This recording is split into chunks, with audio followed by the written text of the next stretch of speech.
আব্দুর রহিম তিনি দলিল মূলে জমির মালিকানা দাবি করছেন যে তার দলিল রয়েছে। অপরজন কাউসার মিয়া তিনি রেকর্ড মূলে জমির মালিকানা দাবি করছেন যে তার নামে রেকর্ড আসছে, অতএব তিনি জমির মালিক। তাহলে এখানে আসল জমির মালিক কে হবে? দলিল আছে যার তার, নাকি রেকর্ড যার নামে আসছে তার? চিন্তার কোনো কারণ নাই, বরাবরের মতো আমি সাবের চৌধুরী রয়েছে আপনাদের সাথে। প্রিয় দর্শক, মনে করেন এই জমির আগের মালিক ছিলেন জনাব ইসহাক মিয়া। এই ইসহাক মিয়ার নামেই কিন্তু সিএস, এসএ ও আরএস রেকর্ড রয়েছে। এই ইসহাক মিয়ার কাছ থেকে 20 থেকে 30 বছর আগে জমি ক্রয় করে দলিল করে নিয়েছিলেন এই আব্দুর রহিম। জমি ক্রয় করে তিনি দেশের বাইরে চলে গিয়েছিলেন, আর এই জমিটির খোঁজ খবর তিনি রাখতে পারেন নাই।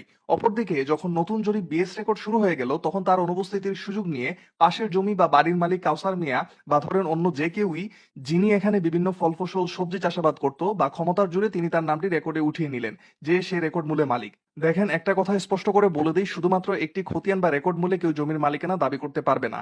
আর দলিলের চেয়ে রেকর্ড কখনো গুরুত্বপূর্ণ হতে পারে না। এই জমির আসল মালিক হচ্ছেন যিনি দলিল মূলে জমির মালিকানা দাবি করছেন তিনি। কারণ তিনি যার কাছ থেকে জমি কিনেছিলেন তার মালিকানার ধারাবাহিকতা সঠিক রয়েছে, 3টি রেকর্ড তার নামে আসছে। উনার উচিত দেওয়ানি আদালতের সুনির্দিষ্ট প্রতিকার আইন 1877 সালের 42 ধারায় ঘোষণামূলক মামলা করে রেকর্ডটি সংশোধন করা।